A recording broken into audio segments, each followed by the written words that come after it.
Hello and welcome. It is episode number 29, the Hilarious Humanitarians Podcast. I am Frances Echeverria, licensed marriage and family therapist. And I am Deanna Silverman, licensed clinical social worker. Hi, guys. I'm back. Yes, we did miss you, and we're back because today we are going to cover a topic that this is the one where if I have to admit to any traits, it makes me cringe the most. Because have you heard clinically and personally about the word codependent? Sure. Yeah. Have you? Of course. Yes, we have. So we are going to talk today about what codependency means, and also want to let you know that May is Mental Health Awareness Month. So this is our special month to make sure to cover some of this. We're going to talk about what codependency means and how it kind of develops in families. It's a term that often gets used within families with addiction, but we'll talk about that. We're also going to get into some of the signs and some personal questions to ask yourself if you find yourself being a little bit more of a people pleaser, and then what to do with it if the answer is yes, you're constantly trying to put others in front of yourself. We'll also do a little bit of a listener shout out and a feel good news story when we wrap it all up. So Deanna, what has been your experience in working with people who are, quote, codependent, or maybe you've been at some stage in your life a little flavor of that? I would say a big trait that I see with working with people who are codependent is insecurity, a lot of insecurity of putting basically the overall feeling sometimes is putting all their eggs in one basket, having a lot of their focus on another party, On others, yeah. Right. And I feel like when we put a lot of too much emphasis on other people, that in and of itself can breed insecurity because you don't have control at all over anything that anybody else does or says or behaves, acts, what have you. The only control we have is within ourselves. So somebody who's codependent is putting a lot of, whether it's intentional or not, it's a lot of pressure on the other party to respond in a way that the codependent person at least feels that they need. It's very unpredictable, and it's just very counterintuitive to what they probably need emotionally. It's not like they're trying to do it maliciously. Right. It's actually what they found is it's a learned behavior.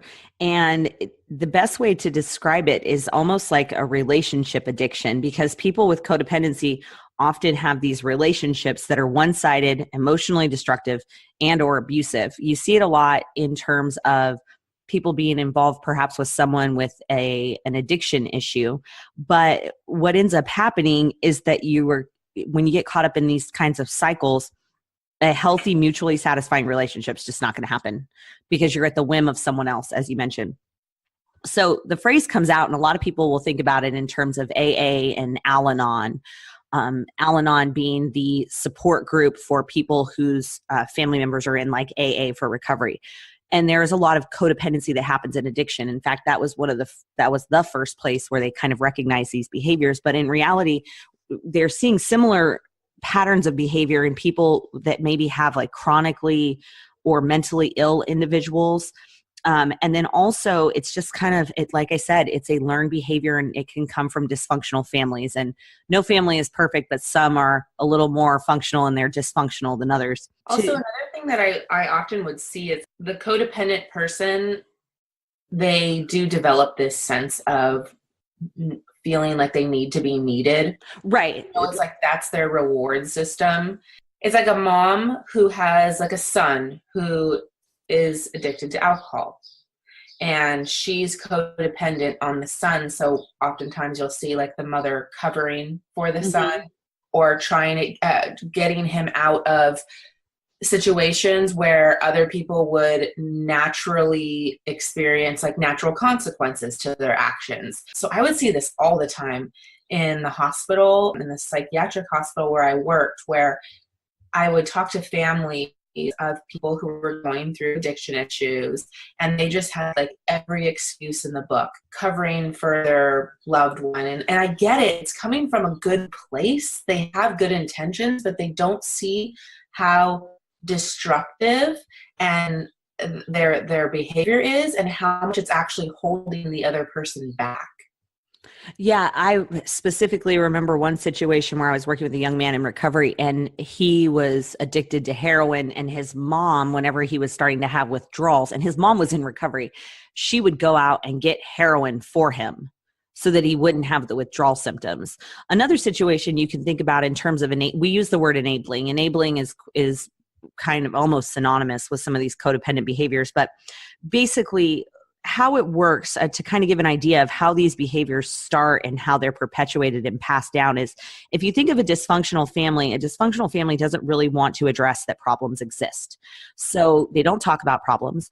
They don't confront difficult emotions. In fact, they're often repressed and your needs are disregarded. And so it basically becomes a guessing game of trying to keep people happy.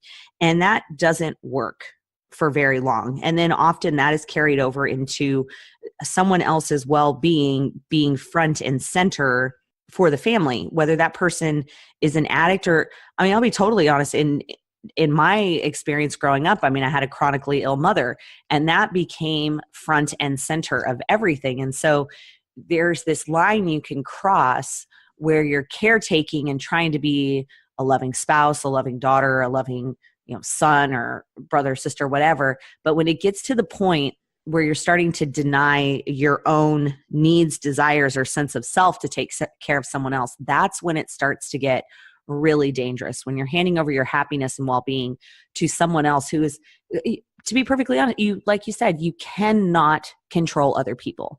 We can hope, we can try. It is all futile. Yeah, unfortunately. So we want to get into some ways in case you're listening going, wait, this isn't me, or maybe I know someone. But as you mentioned, there's a couple of kind of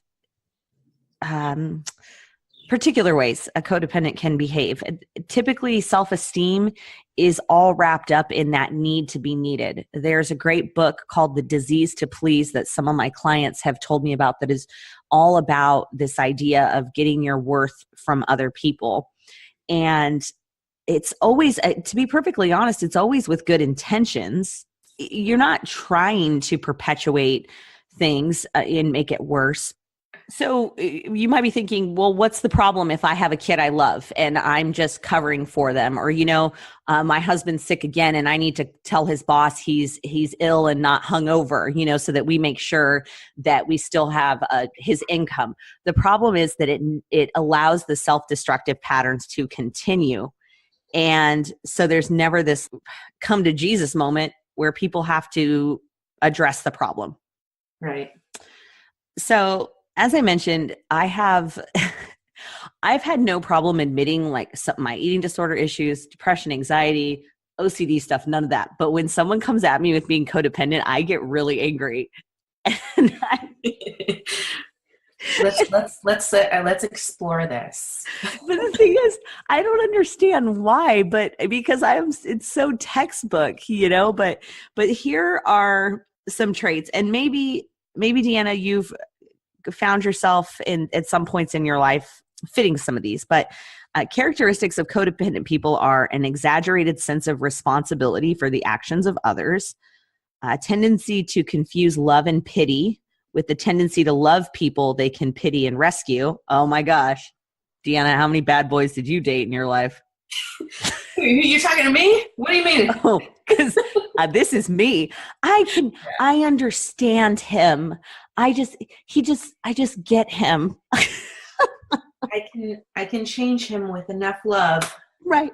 I see the real him. Or I know plenty of guys who are really into women that are just hot messes. But they're, but she just needs someone stable. Meanwhile, she's treating him like absolute shit. Right. Just a doormat. Yeah. A tendency to do more than their share all of the time. A tendency to become hurt when people don't recognize their efforts. I do that. They were like, guilty. I'm real sensitive. An unhealthy dependence on relationships. Sometimes they will hold on to even the worst relationships in order to not be abandoned, which can be, we've talked about this with toxic friendships. This can be really, really damaging. Mm-hmm. Also, an extreme need for approval and recognition, a sense of guilt when you assert yourself. That's one of the hardest things, I think, is to be able to stand up for yourself and realize you might make some people mad. I'm in no way like saying anything bad about people who feel guilt. I'm just sharing my own experience. I'm the opposite of that. Sometimes we'll joke around and you're like, I need a little bit more Deanna in my life. Like, I don't know where I got that from, but I sometimes need to take a chill pill with asserting myself. But it's funny because it kind of goes in the other way. It doesn't really have anything to do with codependency. I don't know. You just read that and I thought to myself, oh, there's me, but the opposite. The opposite. Well, but I've got a lot of other issues. We all do, sweetheart. We all do. There's also a compelling need to control others, a lack of trust in self or others, fear of being abandoned or alone, difficulty identifying feelings, difficulty adjusting to change, problems with intimacy and boundaries, chronic anger, lying, dishonesty, poor communication, and difficulty making decisions. So those are some characteristics of codependent people. That's a long list. I think all of us can kind of see ourselves in it, which is kind of the point, Exactly. And it can ebb and flow, right? Because some relationships bring out, when they say like some relationships bring out the worst in us or the best. And I can say that in my experiences in dating in the past, or even with certain friends or family members, like each relationship takes on its own look and feel, and people can trigger each other, or certain people can come into our lives and make us feel some kind of way and can stir up past traumas or what have you. So it's good to recognize when things are feeling not so hot, not so good. Exactly. And really quick, codependency isn't something that's in the DSM, but I think, as you mentioned, it's a range. There's certain things on here where we could always use healthier boundaries and communication, and sometimes we're too rigid on some things or not, too porous in others. But you hit the nail on the head, and something that I'm realizing kind of as my relationships move forward is that I listen very, very closely to my body at this point, because I think a lot of times we check out of our physical body and sometimes are too much in our head. But I say that because there have been interactions I've had with people that feel uncomfortable, not uncomfortable in a, this is safe, I'm going to push my comfort zone, but like where there are clearly flags going off where I'm not feeling emotionally safe or connected.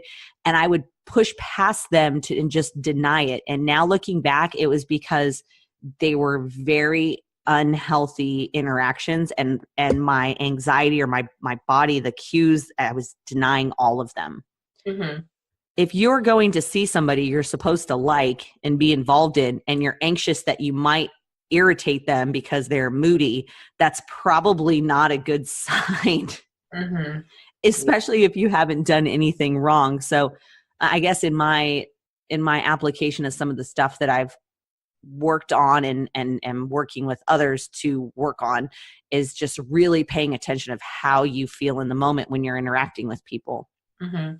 And it's difficult. It's hard work. I know I've been there before, and I wish it was as easy as just like, oh yeah, this isn't right, so I'm walking away. Like, we're not minimizing how difficult this can be. It's just we're opening up a discussion to talk about if our bodies are telling us something, just to take pause and try to explore what that may mean to you. Yeah, and listen. And the other thing is, this doesn't just apply in intimate relationships and family relationships. You may sense some of this stuff coming out in a workplace environment, and we're gonna touch on that in a future podcast. But the reality is that there are some people that can pick up either consciously or subconsciously on those with codependent flavors. And sometimes that can be manipulated. to their advantage. And I've seen it in the workplace environment where if you have a boss who's a bit of a tyrant and knows you're a people pleaser, they will try and control you and the workplace environment with their mood. And that's not a safe place to feel emotionally or in terms of your job. Now, that doesn't mean that you can just quit and tell your boss to go screw himself and find someone else to emotionally berate. You have to develop skills to cope with it. God, wouldn't that be nice if we could, though? It starts with assertiveness and also creating boundaries, which, as I mentioned, in our next podcast, we're going to talk about creating some healthy boundaries with workplace situations, and also if you can have friends at work. So there's this handout that I like to give out, and it's from the mentalhealthamerica.net website that talks all about codependency. And I was actually told once, a couple came in and it's just called codependency, by the way, but a couple came in over infidelity stuff, and I handed them the handout because she didn't really understand what codependency was. And he clearly had the issues popping up, but lo and behold, she started reading it on the drive home, and she thought the things that he was telling her were just kind of made up. He was, just like, whatever, she wasn't really recognizing the severity of his issues with being codependent. So when she finally she was going down this list going, oh my gosh, that's you, and realizing how she plays into it. I found out later that gentleman, he had planned to kill himself. Now, he hadn't said anything in session. There was no way to assess for that, because unfortunately, no matter how good you are as a therapist, if somebody's just not telling you things, they're just not telling you things, right, even if you're answering the right or asking the right questions. But it was incredibly important to have that moment of connection and education, not as an excuse, but as a piece of education. Mm-hmm. So there is a questionnaire in this handout that we talked about. It's from the St. Louis Counseling and Wellness Center, and you can find it there at stlcw.com if you're interested. But they're simple questions. Do you keep quiet to avoid arguments? Deanna, I'm going to say no for you. Not anymore. Not really, but for me, I have been in a past relationship where I did, and it was not a healthy relationship. Right, which just goes to show you can learn the skills it takes to move out of this, and there are varying levels of being codependent. Some other questions it asks says, do you have trouble saying no when people ask you for help? Do you have problems asking for help? That's another surefire sign. I feel like you and I think we both have some issues asking for help. I have, and I know that it's for two reasons. One, I don't want people to think I'm using them. And the other is that I don't have up until recently, I don't have an incredible amount of trust in people. That said, I've got cool people around me now where I feel like that's a different type of situation. So some other questions that are worth asking yourself is that, do you have difficulty adjusting to changes? Meaning, you have to be in control. Guilty. Are the opinions of others more important than your own? Do you ever feel inadequate? Do you feel like a bad person when you make a mistake? And, how are you at taking compliments or gifts? Kind of being the spotlight. So those are just some questions. So I think as you're listening, there might be something on here that makes you go, that's kind of interesting. Or maybe you see it in somebody in your life, a loved one, a friend, who you're seeing these behaviors unfold and you really didn't know. Like, sometimes we'll see something going on and we're like, there's something going on. Like, something doesn't feel right. I'm not sure what this is. I can't tell you how many times, like, I've talked to people who say just that. Intuitively, I kind of felt like something was off, or it just felt weird, like that's literally the terminology that oftentimes we just use because we're just normal people functioning in the world, not really knowing these clinical terms or explanations that we see in textbooks. And so a part of, like, when I was working in the hospitals and in outpatient clinics, like, a big part of our job is to give psychoeducation, these handouts and worksheets and workbooks. And I can't tell you how therapeutic it can be for people just to read a simple paragraph that's describing like a situation such as codependency, and for them to see it on paper, for them to realize, oh, this is actually a thing. There's treatment for it. People can get better. I can get better. My loved ones can get better. There's something that we can do to improve this situation. And that you're not a bad person if you start putting boundaries up. I mean, if there's one slogan I guess we could have for the show, is the importance of personal boundaries, because you're not going to be any use to anybody if you're not, good to yourself.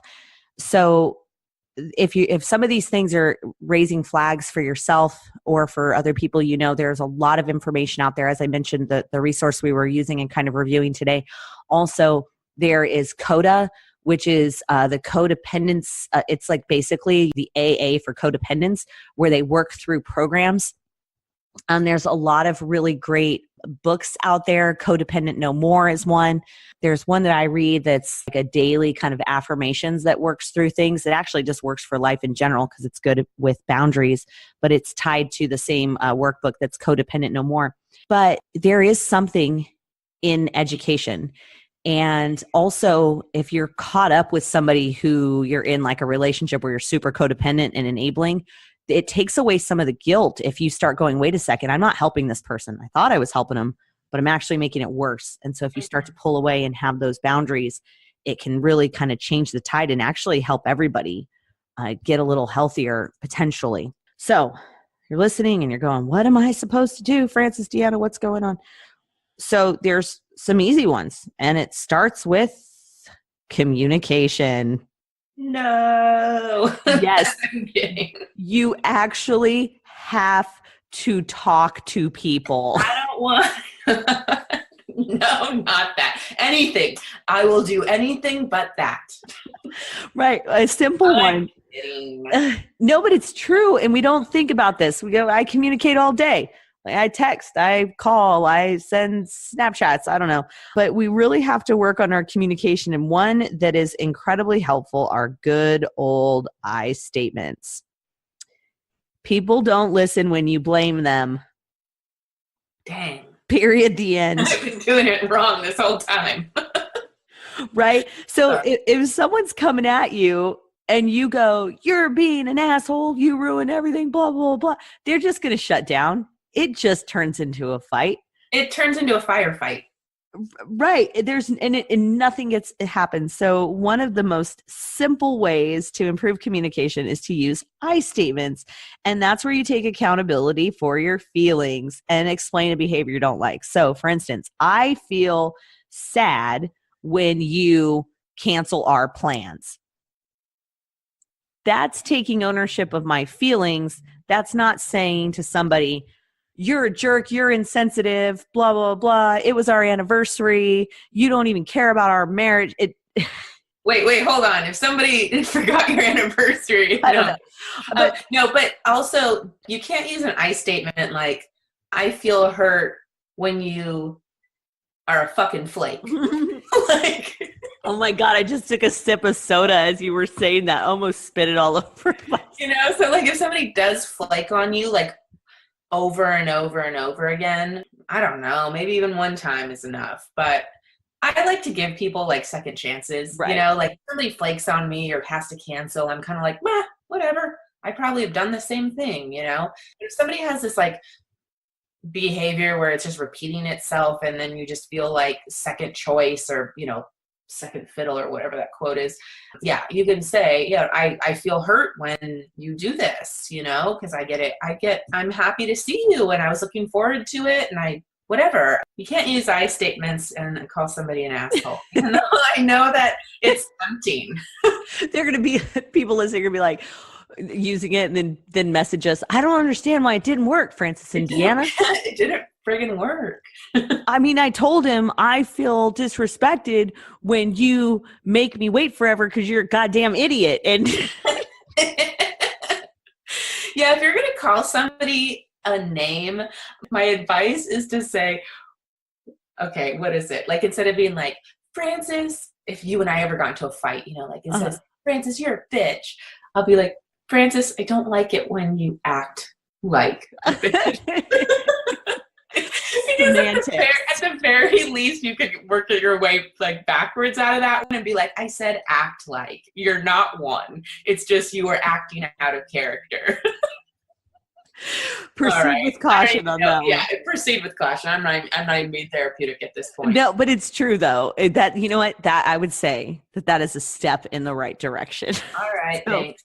I'll take it. The other thing in terms of communication is asking for what you want. We cannot read minds, and people can't read yours either. So I've gotten to the point, I have kind of this line that I use, and I say it almost kind of tongue in cheek, but it gets the point across.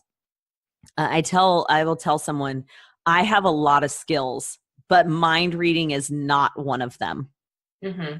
And I have to trust that when I ask them a question, they're going to give me the honest answer and not try and think like, oh, are they trying to blah, blah, blah. Or when someone asks my honest opinion or what I'm feeling, I need to be honest in that, because it needs to function from this place of just clear communication. I am 35 years old and I do not have time to try and figure shit out anymore. You know what I want to say? I completely agree. And I work that way too. Very direct. I just want to put out a disclaimer there that if you do get to a point where you're asserting yourself, and you could even be the picture perfect poster child for asserting yourself and letting people know, just like you said, like, I'm not a mind reader. So you're just communicating clearly your needs. And really at the end of the day, what you're doing is you're trying to better this relationship and have open communication. Some people cannot handle that. Right. You're right. And in my experience, unfortunately, a large percent can't handle it.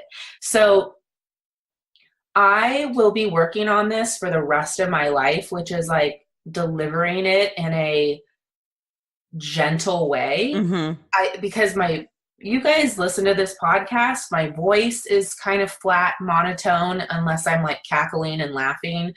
I have a resting bitch face. I don't know, like I can look physically intimidating, even though I'm goofy as hell.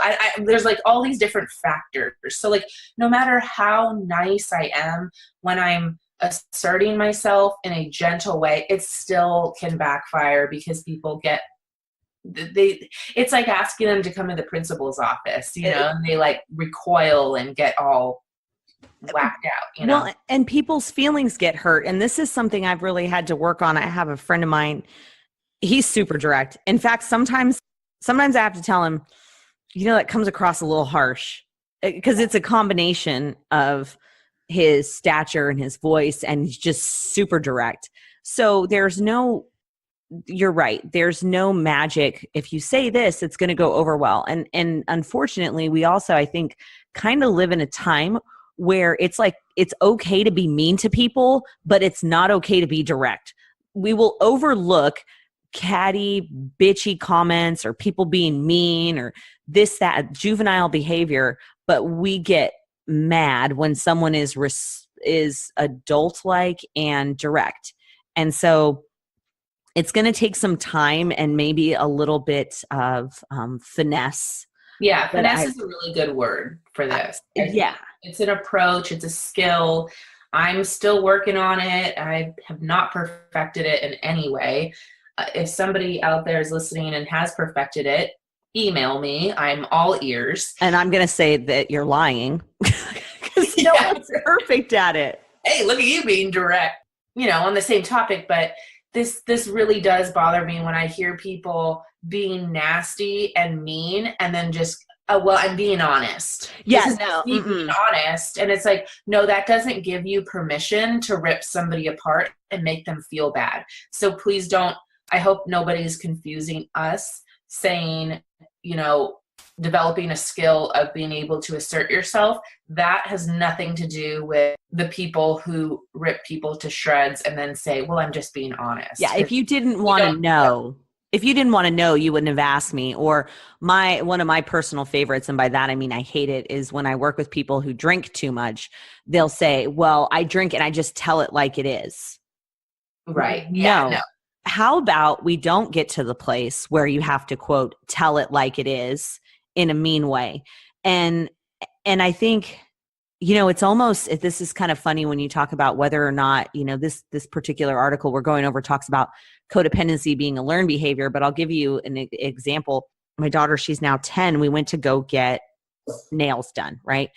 And she didn't like the way that her nails turned out. And she didn't like it halfway through, but she didn't say anything. And so afterwards, I asked her, she got an attitude with me about it. And I said, most 10-year-olds don't get to get their nails done. So why are you getting rude with me? And I said, why didn't you tell them that you didn't like it? And she said, well, Mom, I didn't want to be mean. I'm 34 years old. I still do this. So see, this is where we have to kind of to recognize that you're not being mean if you're just voicing something. So the analogy metaphor, by one of these episodes, I'm going to get this figured out. But it ain't today. I told her she's vegetarian. And I said, Angelina, if you ordered mac and cheese and they brought you chicken strips, would you still eat them? She said, no, I'm vegetarian. Okay. Well, it's the same thing when you're giving your money or services to someone. It's not being rude. And are you going to throw away your views on being a vegetarian because you don't want to make the waiter mad because he didn't bring you mac and cheese? We have the right to stand up for ourselves in a way that is respectful. Yeah. It's funny because I just said, that's me too. But like 10, 15 minutes ago, I said, I don't have a problem asserting myself. Apparently I do. Well, it's weird. It's like when somebody, I feel like they're being disrespectful, outright disrespectful or rude, no problem asserting myself. But yeah, when it comes to situations like this, I'm the person who, if a waiter brings me my food and it just is awful, I will just eat it. Right. I'll never, I just I guess I'll just eat this, but I'll never come back. I won't even write a Yelp review. I'll just never come back. And it is this situation where, you pick and choose your battles. And so I guess it's just something to be top of mind awareness, but being able to ask for what you want and bring it up when those things are not happening. That reminds me, there's one time I was getting a massage and the person was it was so painful. It was so painful. It was not even, they were grinding my bones, with their knuckles. They're like, do you like that? I'm like, yes. I couldn't, I just was just gonna grin and bear this one.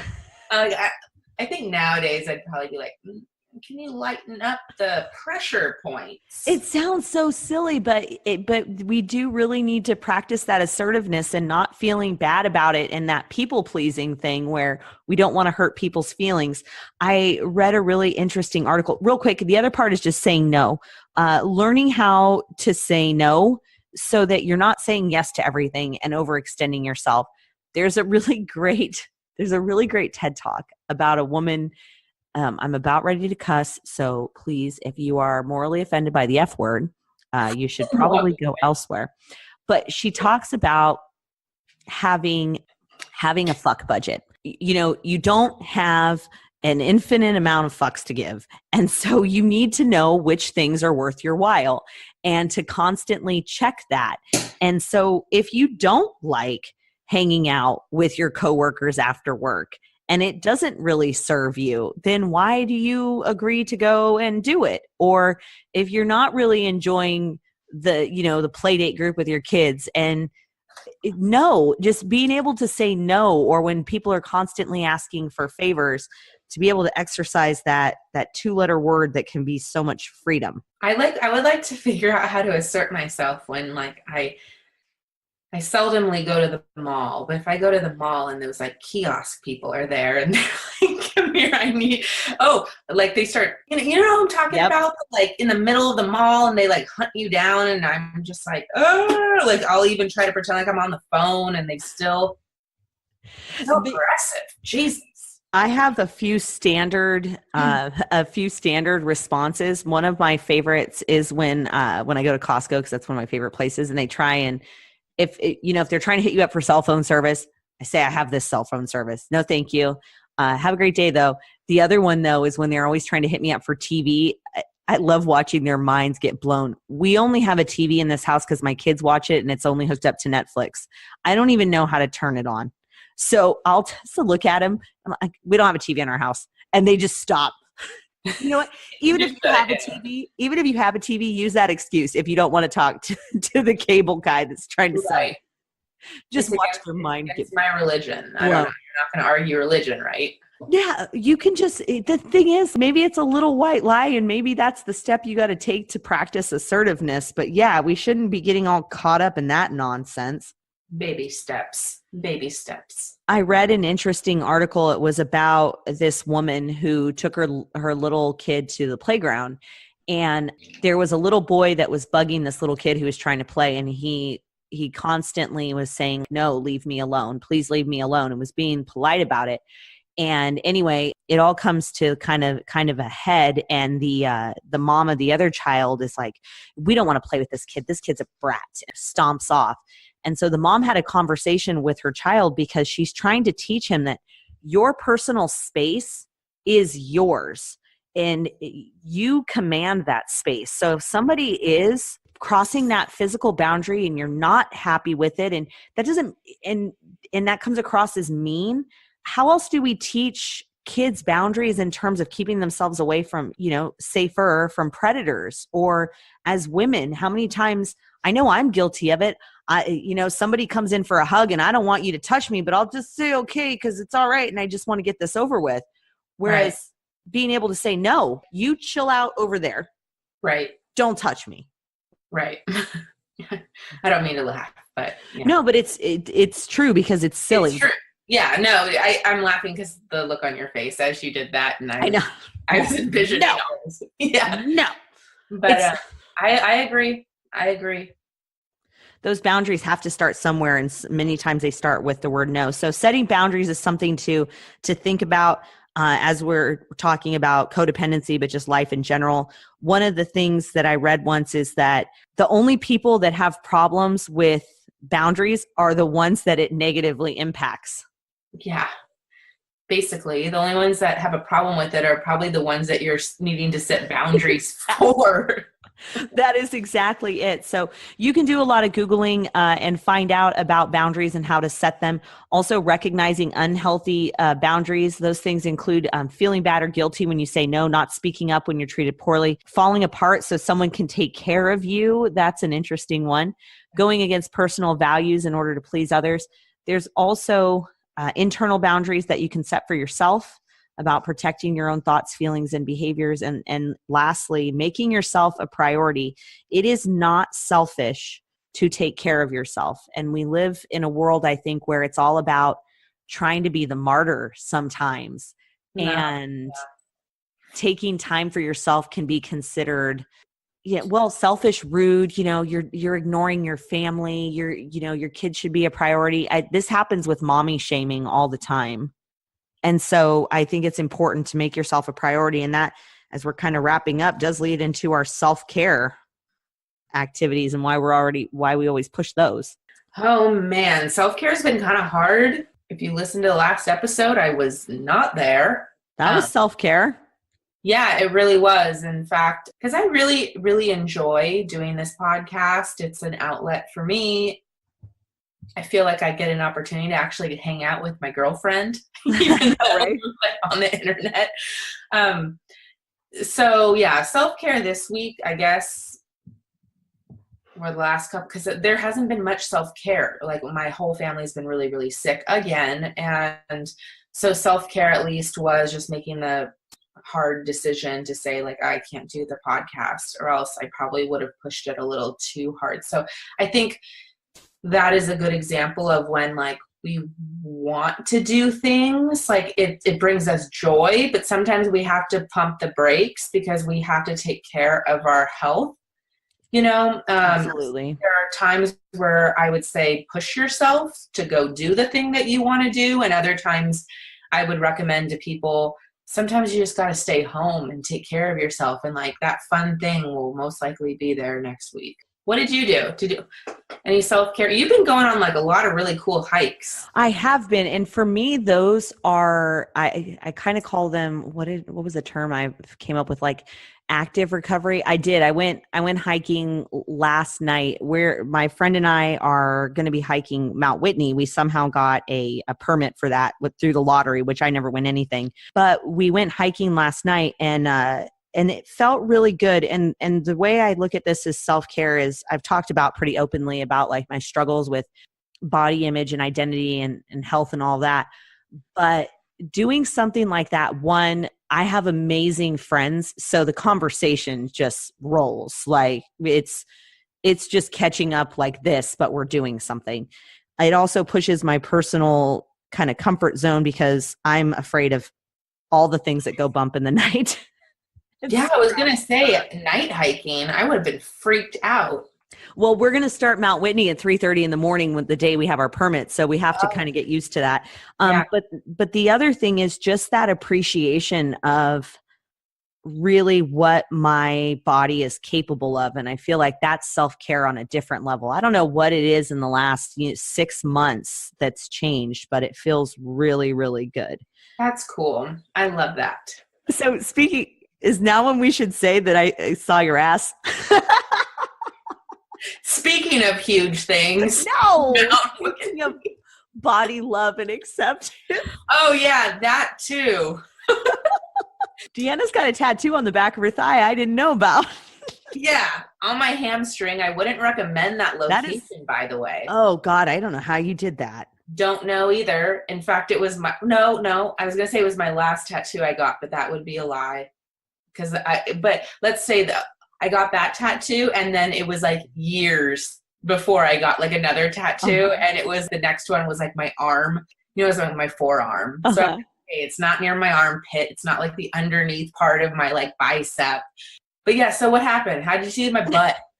You had to get up and close the window because the neighbor turned a hose on, and you're like, hold on, it sounds like someone's peeing outside. And then you stand up and you just got a comfy like PJ shirt on, and I'm like, well, there's Deanna's butt and her cute little tattoo on her hamstring. Yeah, I forgot pants again. So that's the other thing. I had what you would call a tramp stamp. I would like to say this was back before they were called tramp stamps and then became a thing. I got a When did you get that thing? That thing is old then, right? Like, so the tramp stamp is old. I got it. I mean, I lied about my age and got it. So yeah, I was going to say, I don't mean to be like, it's ladies, but I'm like, geez. It's like 19 or 20 years old. I was going to say like 18, 19 years ago. That's what happened. Well, anyway, on the first anniversary after my kid's dad and I split up, I went and I decided I was going to get a cover up of that. Now that little tramp stamp, which was maybe 4 or 5 inches, turned into a giant back piece, which then turned into a 5 or 6 year project where I don't know, I wasn't angsty enough. I didn't want to sit for it. It hurt in all the places it's across my back. I hear that loud and clear.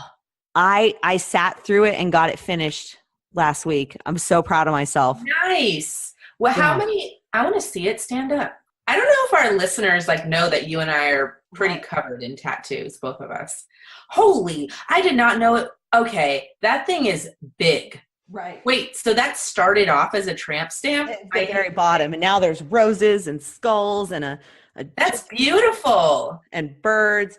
And and you know what happened? I woke up sore this morning because from keeping my head bent over and down and then turning around to talk to my friend as he's doing it. I'm officially old. I'm too old for this. By the way, we don't mean any harm in saying tramp stamp. We're just using that verbiage because whatever, you guys. Right. Know what location we're talking about. That's beautiful. And that's so cool that tattoo is beautiful. So I did post up, if you follow me, Shut Up Skippy on Instagram, it's up there, but it was just a long time coming. And to clarify, it's not Amy Winehouse. It's a gypsy with big dark hair. And And I also am very aware that the word gypsy in the United States has a very whimsical kind of thing. My dad would call my mom that kind of in a derogatory term because of her family heritage now overseas. It's not so positively embraced. I recognize that, but I live in America, so I'm going to go for it. So we're so PC, you know? I know. I have a tattoo on my side, and I really hate when people make negative comments about themselves or each other about things that we can't help, like color of their hair. Like there's all these stupid jokes about people with red hair. Mm-hmm. I have always loved red hair. Like I just love it. I don't have red hair. No one in my family has red hair. I just think it's amazing. And when I meet people with red hair, they're like busy with all their like self-deprecating jokes over there. And I'm like, no, I love red hair. And they're like, no, you don't. And I'm like, look, I have a tattooed woman on my body with red hair, red orange hair. And they're like, well, you and I are now best friends because you just proved it. And I'm like, it's beautiful. So, well, let's we both have beautiful ladies tattooed on our body. We do. Let's. Oh God, I have a really dirty joke. I'm just gonna text me it. I can't even. Oh God, no, it's too bad. Oh, professional. Oh yeah. I'm going to get 15 messages that are like, Frances, what was the joke? What was the joke? You better believe I'll be text messaging you after this. It was the self-deprecating humor of mine coming out. So to wrap up, you have been getting a ton of messages. Yes. About your tiny hands. My tiny little rubber hands that I am wearing. See? Yes. Up here. I love them. I can't get rid of them. So yeah, you guys, the piece of like fan shout out, I don't really have one person to shout out. There was like a viral video that went crazy a week ago or 2 weeks ago of like a girl doing a makeup tutorial with tiny hands. Uh-huh. No joke. I probably got 45 people that like sent me that video. And then I don't know, all of a sudden, like tiny hands and fanny packs have been all the rage, and right? Even Deadpool has promotional gummies that are tiny hands. Right? Somebody sent me that and they were like, if I can find them, I will send them to you. And I'm like, I will proudly eat them. So you know what? With your tiny hands. Yeah. I have found, like I even found an advertisement for like tiny hands for your tiny hands. Like this shit is getting out of control. So I am just going to ride this wave. I would love it if someone could send us like a fanny pack full of tiny hands. Like let's just go for it. Or buy your own tiny hands and then hashtag. We should do a hashtag. What's a good hashtag? Like humanitarian hands. I don't know. You guys let us know. We'll have to figure something out, but we'll post something online. Tiny helping hands. Tiny hands, big heart. Yeah. I don't know, but if you guys get tiny hands, let me see them. We'll figure it out. Want to wrap up with a feel-good story? You know, all these people that take these ancestry tests? Yes. DNA, this is what it reads. DNA test finds long-lost brother at his own college. This 20-year-old in Georgia had been adopted as a baby. For Christmas, he got a DNA test so he could explore his roots. He was shocked to discover that his biological brother, who was 29, he found a biological brother, reached out to him on Facebook. They connected. Not only that, but he found out his long-lost brother lived just 15 minutes away, attended the same college, and they were both studying political science. Oh my gosh. This is a great story about this ancestry DNA type deal. So that is incredible. Amazing. Yes, absolutely. All right. So as we're wrapping up, be sure to rate and subscribe. I think we might have forgotten to say that earlier. Rate and subscribe to this podcast. Tell your friends. And also keep in touch. You can find Deanna at Hilarious Humanitarian, myself, Shut Up Skippy on Instagram and Snapchat. We also have the H Humanitarians Podcast as well. And we also have the contact info wherever you've gotten this podcast. If you want to write, send in, we love postcards, those kind of things, or just let us know what you're thinking. So there we go. We're done. All right. Bye, guys. Bye.